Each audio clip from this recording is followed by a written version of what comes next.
politics, sports, movies. You're listening to the Let Me Bend Your Ear podcast. Welcome to the Let Me Bend Your Ear podcast. My name is Frank, and I'm the host of the show. Thank you for listening. If this is your first time listening, thanks for checking the show out. If you're a return listener, thanks for coming back and continuing to listen. The show is available on the following apps: Apple Podcast, Google Podcast, Amazon Music, Spotify, Stitcher, TuneIn, and CastBox. If you listen to the show using one of these apps, please click subscribe, and this will allow you to receive notifications when new episodes are uploaded.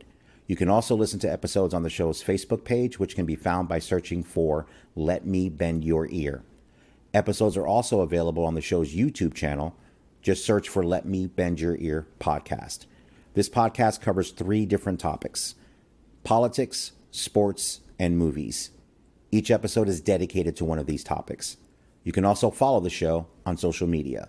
The handle for Twitter is @BendYourEarPod. This is also the handle for Instagram. If you want to email the show, the email is bendyourearpodcast@gmail.com.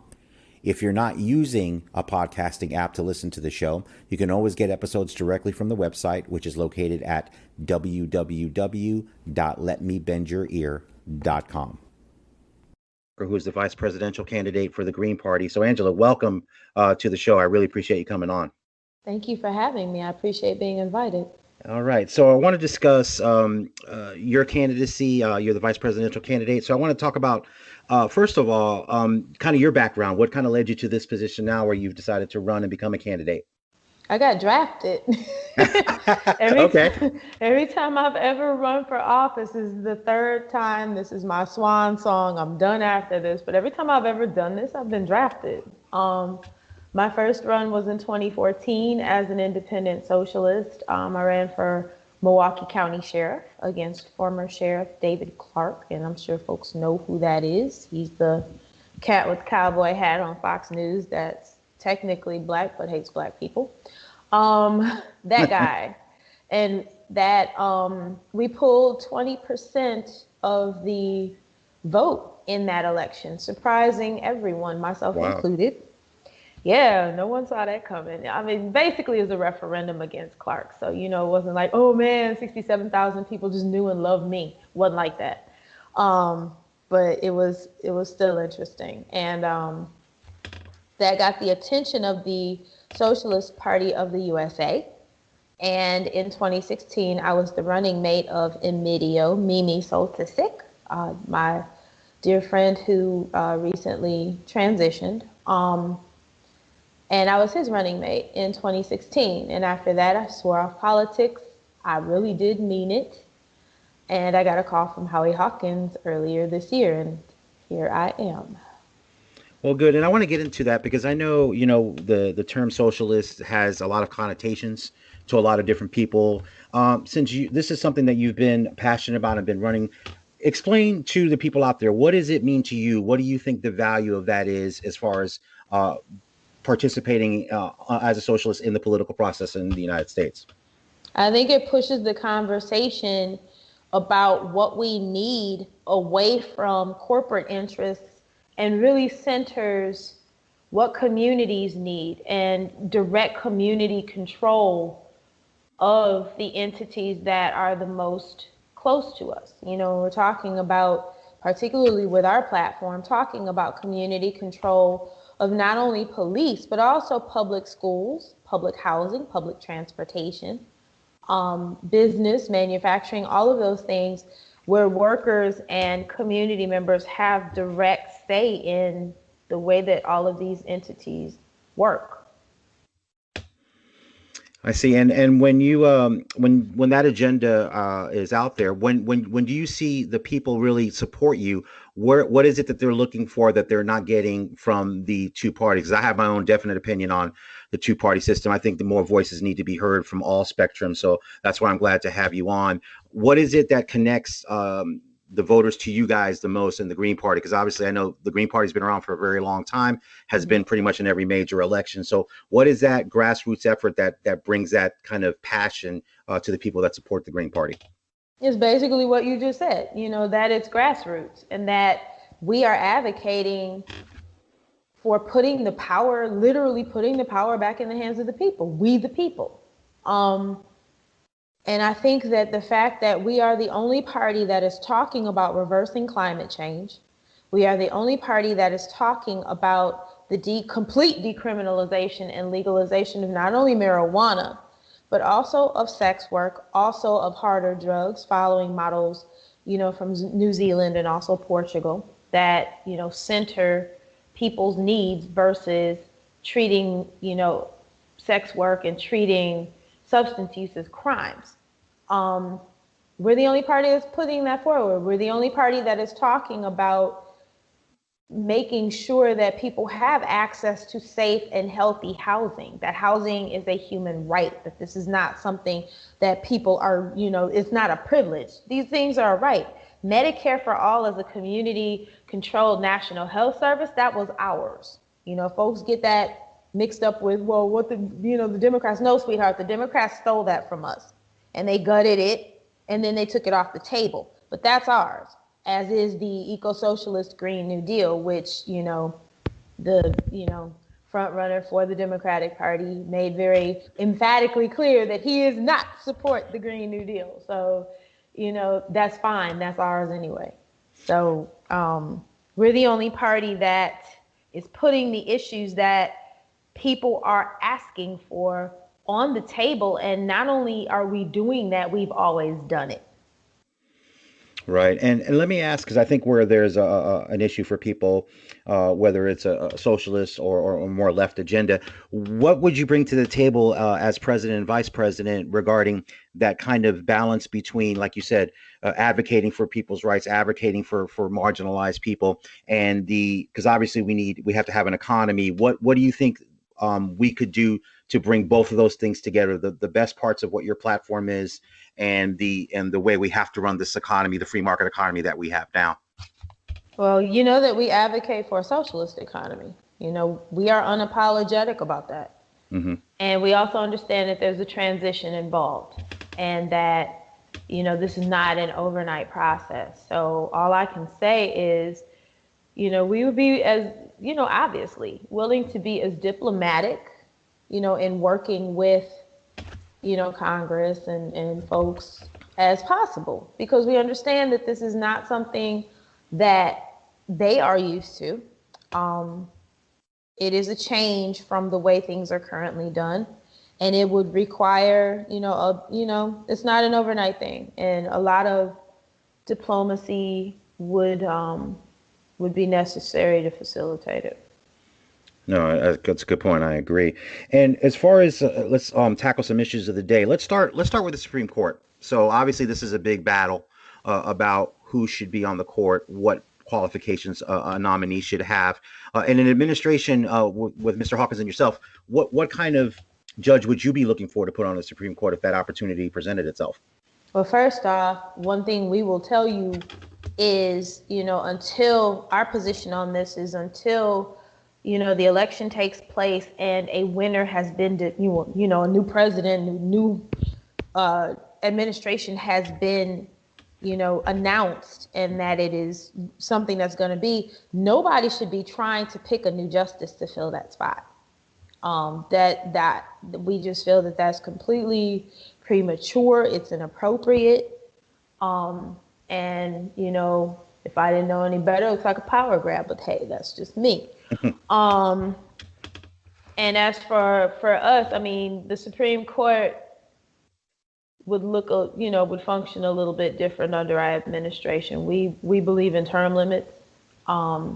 We believe in, making sure that people who are sitting on that in those places are responsive and have a track record of being responsive to the needs of their communities, that these are not people who are acting out of, their own personal religious beliefs or, their own political beliefs, but that they are bringing, a capacity to be truly impartial into that space with them. Right, I understand. Now, when you say term limits, I just want to make sure I'm clear. Do you mean term limits for even justices on the court instead of being a lifetime appointment? Yes, we feel, I mean, the times change. I mean, you can't, I think it's unrealistic to have someone appointed to a lifetime position. I mean, Justice Bader Ginsburg served basically until she, transitioned. I think that's a little excessive. So, I mean, we need to have folks who are, you know, their thinking is along with the time and they're nimble enough to be able to follow the events that are currently happening, the things that are the closest to people, and be responsive to those things, versus this is the way that we've always done it. And I think there's a sense of urgency that happens when you know that your time in your office is finite. Yeah, no, definitely. I think, especially with Congress, I'm with you there. I think I've gone back and forth on term limits a lot. I've thought long and hard about it, but I agree with you. I think there's a complacency that sets in when you understand that basically you can keep being reelected. Of course, the incumbency rate of reelection is so high. Mm-hmm. There's really no incentive to get things done. Even forget about even doing things right or wrong, just getting things done. Period. And I've So seen I it. I yeah. personally have seen it. I'm from one of the most segregated cities in the country. And we've got political dynasties in the city that I'm from. I've witnessed this. And, it's sad. Absolutely. All right, so let's move over to the pandemic. So obviously that's been the major story of 2020, or the one of the major stories. We'll get to the other one in a moment. But what do you think? Let's start with what would Hawkins' administration had done had the pandemic happened on your watch. So what would you have done differently? What do you think would have been the best way to tackle this? It's unprecedented. It hasn't been about 100 years since we had our last pandemic, but what do you think should have been done, wasn't done, that could have made things uh, easier to handle or better to handle? Well, our plan around COVID would have been to immediately, because you would have already had a Medicare for all, medical system in place so that people would be able to access it and get treatment. We would have had a test, trace, and isolate program in place to begin with so that we were able to monitor, the spread and contain it. And also making sure that people were receiving a monthly income. Our platform is $2,000 a month for every adult, $500 a month for every child, so that people, when we ask people to shelter in place, they were not having to be fearful of not being able to buy food or meet their financial obligations, whatever those are. They would have been able to shelter in place and know that there was an income coming in that would have covered what they needed.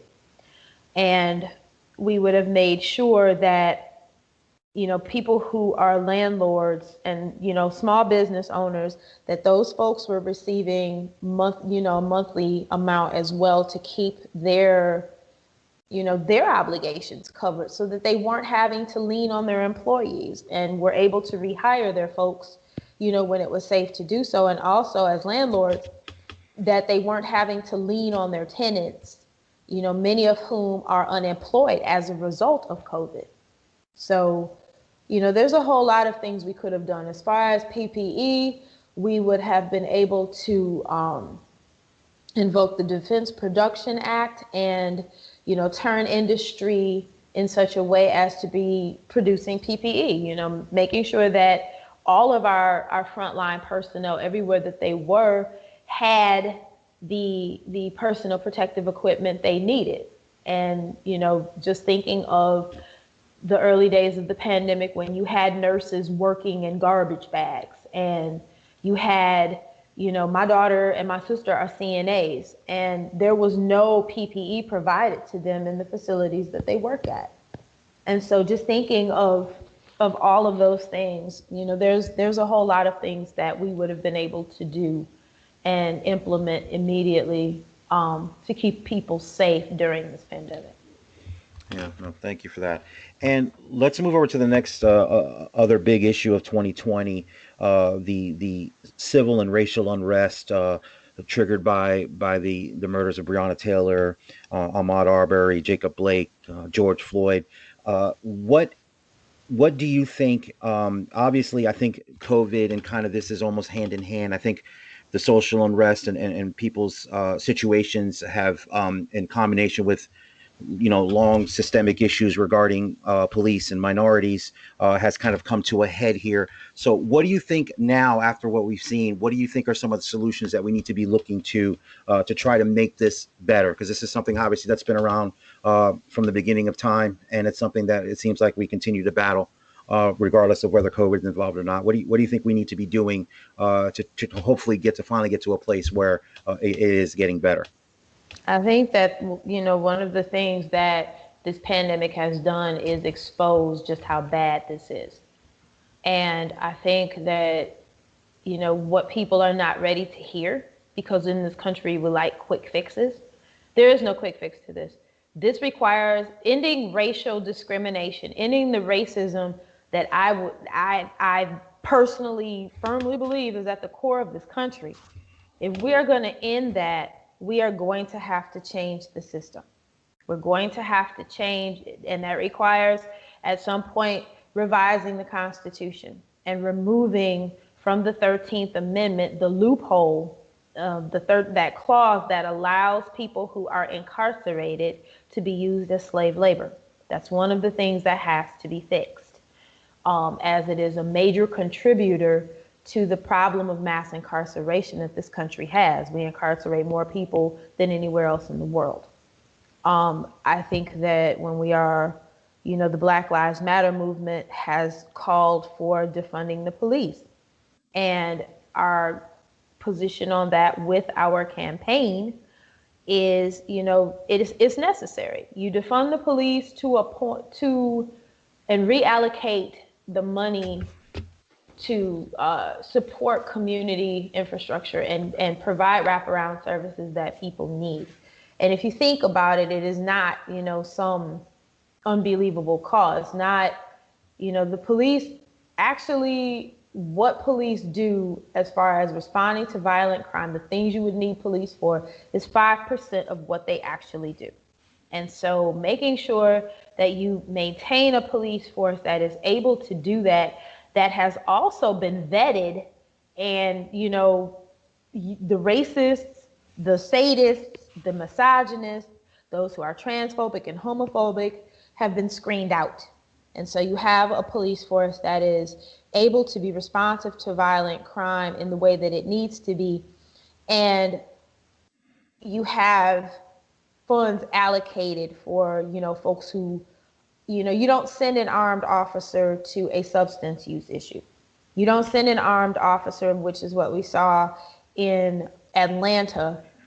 That's not the right response when you've got someone who is intoxicated and asleep at, in the drive-through line at Wendy's. That you don't need an armed cop for that. You need a tow truck, and you need a substance use counselor.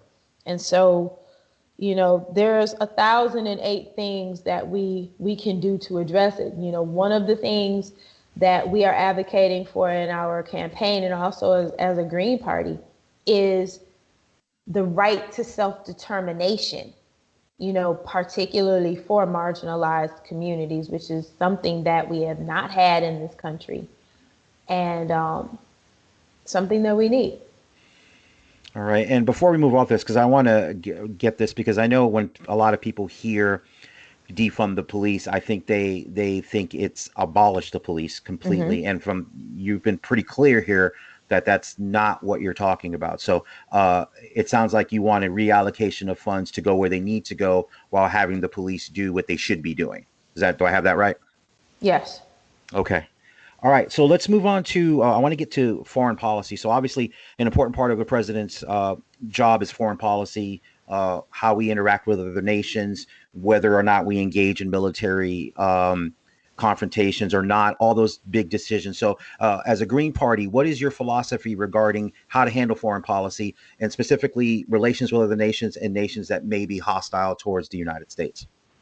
Well, one of the things that we want to do is challenge this idea of American exceptionalism that has us moving through the world as the world's police officer, which is, something we've seen for decades, changing the way that we interact with other countries.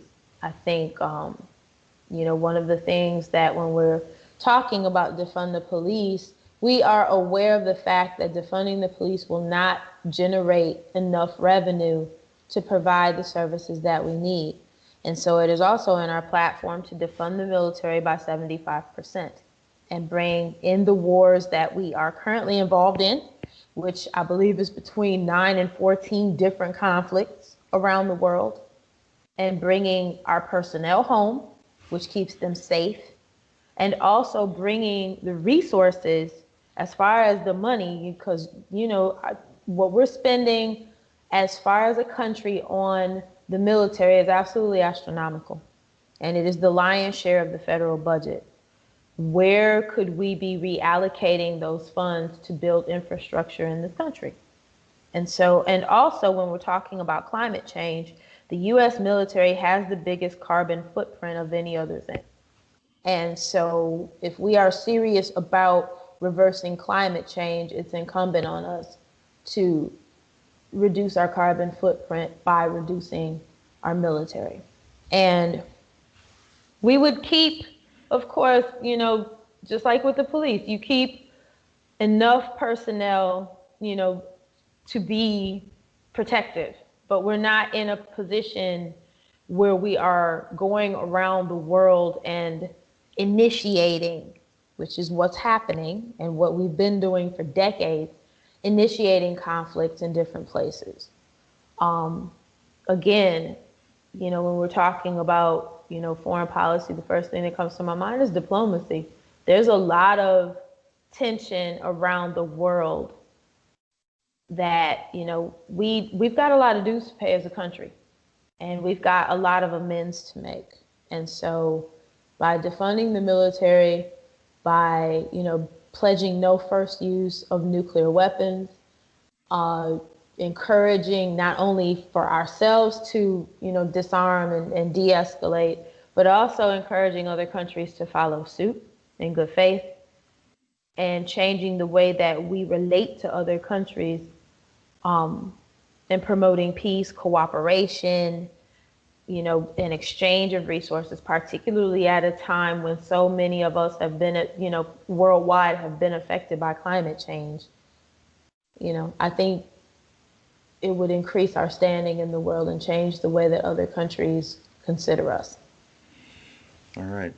Yeah, no, definitely. I think it's an issue that's always complicated, and the wars that we fought, whether we agree that they're satisfactory or not, has created a lot of issues outside of that. Definitely.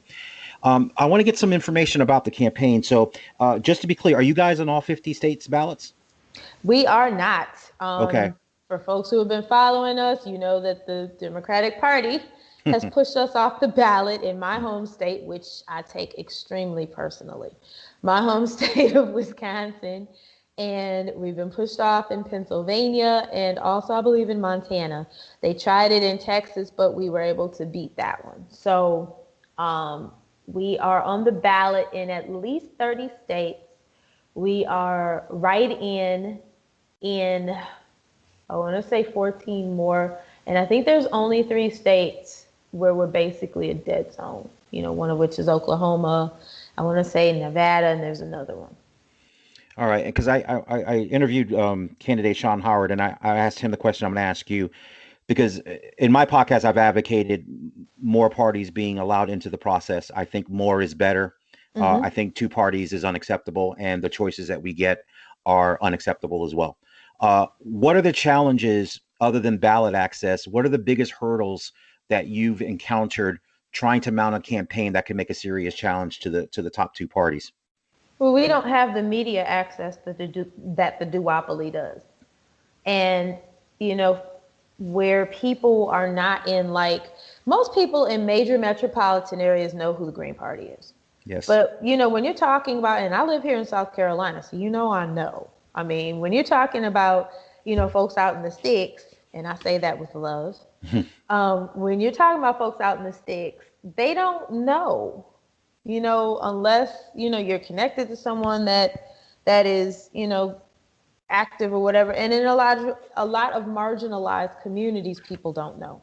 And we're also combating the fact that people are so conditioned to only think of one party or the other, and are very resistant to the idea that you're entitled to more options. You would be surprised how many people are absolutely offended by that. Yeah, no, I'm not surprised, unfortunately. I'm that is not surprising at all.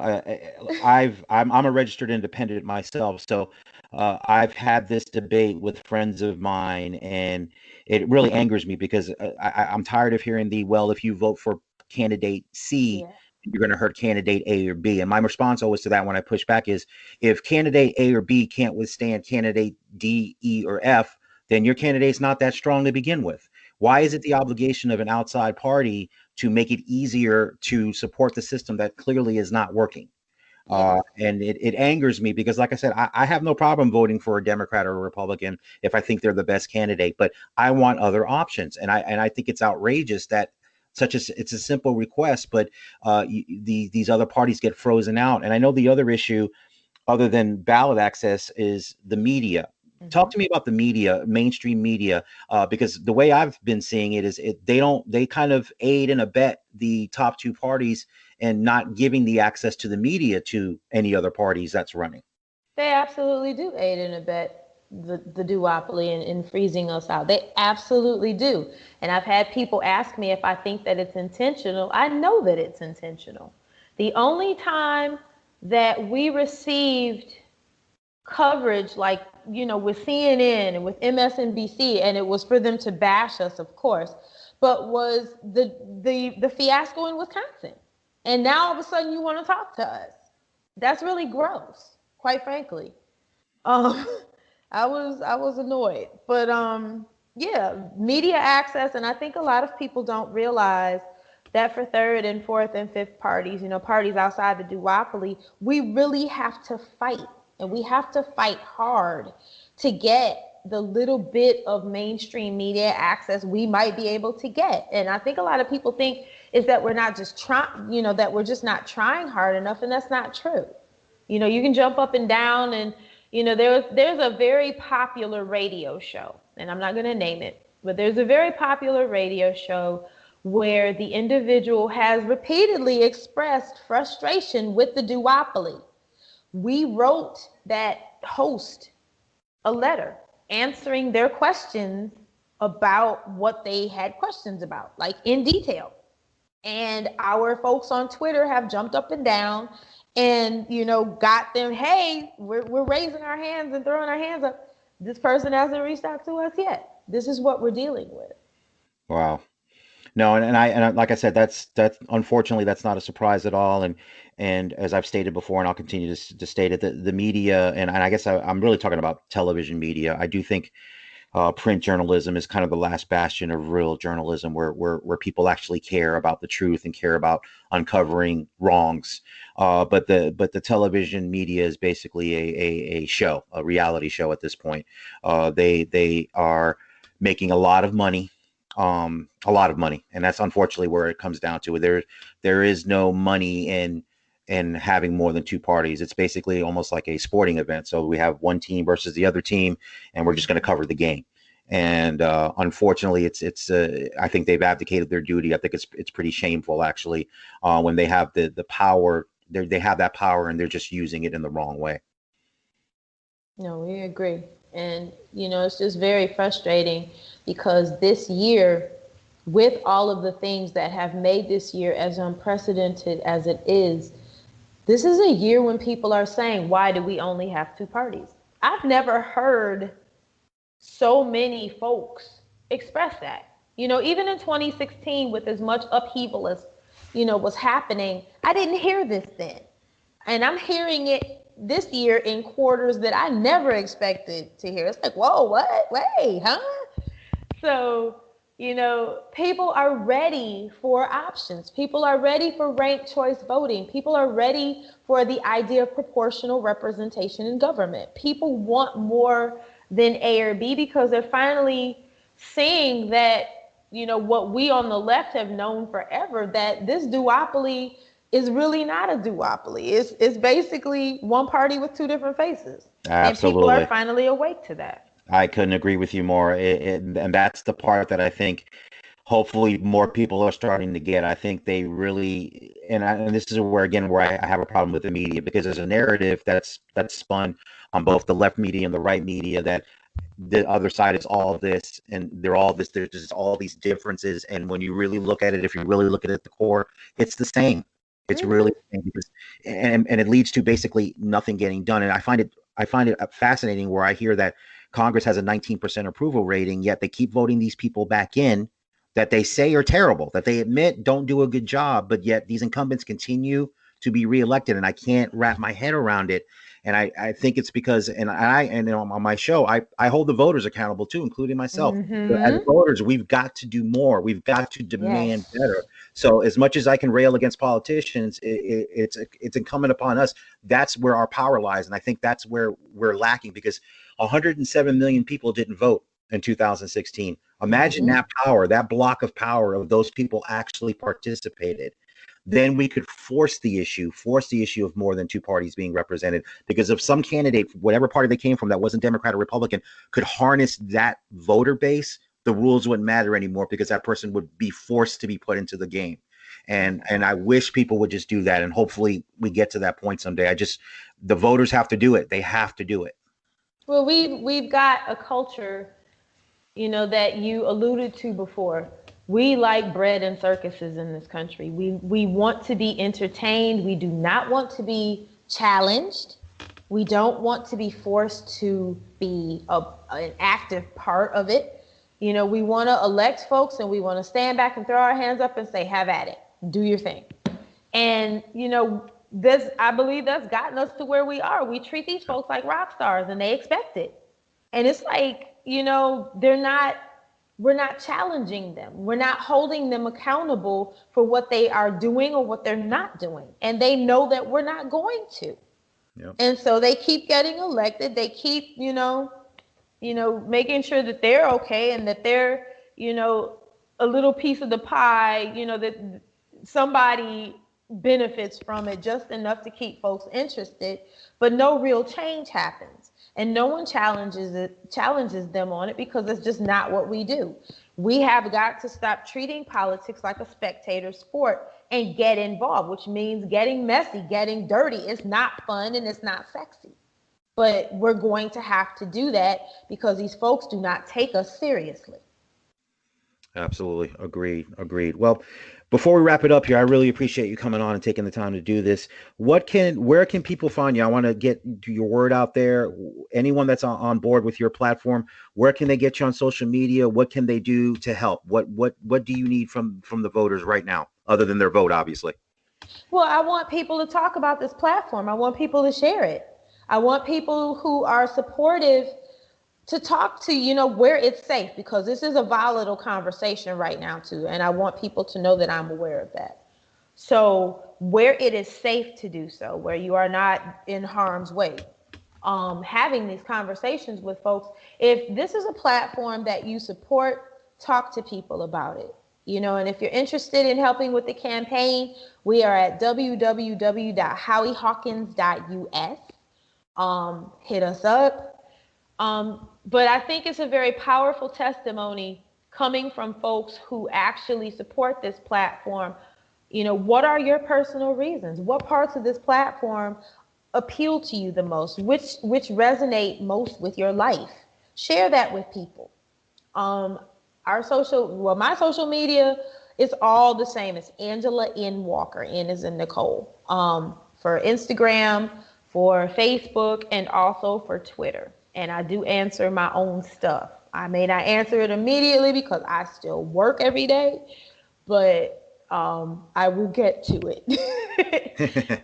So yeah, I mean, just talk about it and talk about these ideas of ranked choice voting. Talk about the idea of, more than two parties to have, the right that people, the fact that people have the right to options. We need to have these discussions, and those discussions need to keep growing.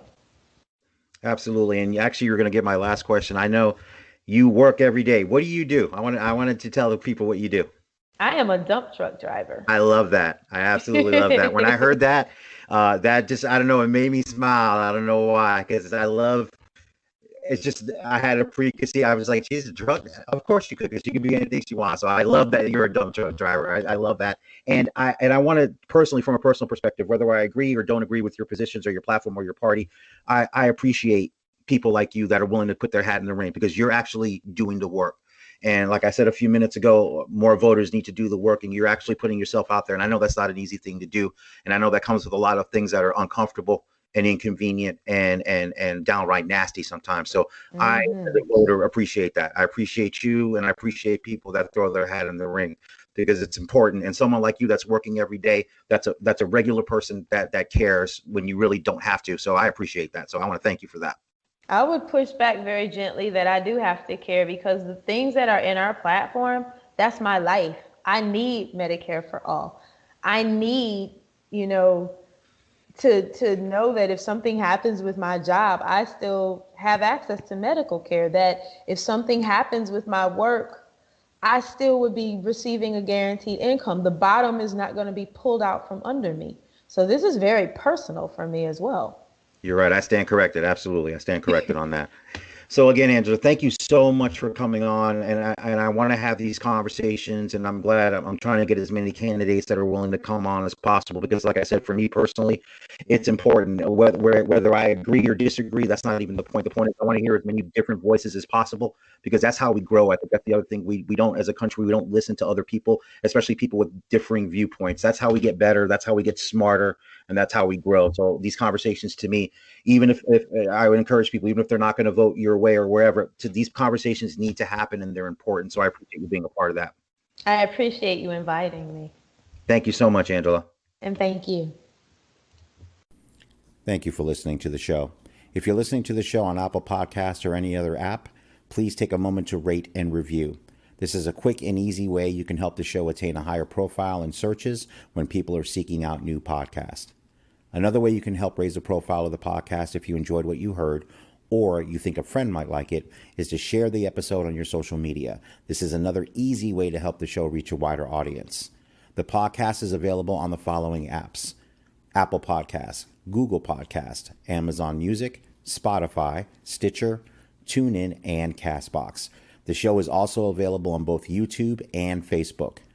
Episodes can also be downloaded directly from the website at www.letmebendyourear.com. If you want to email the show, the email is bendyourearpodcast@gmail.com. Again, thank you for listening, and I hope everyone has a great week.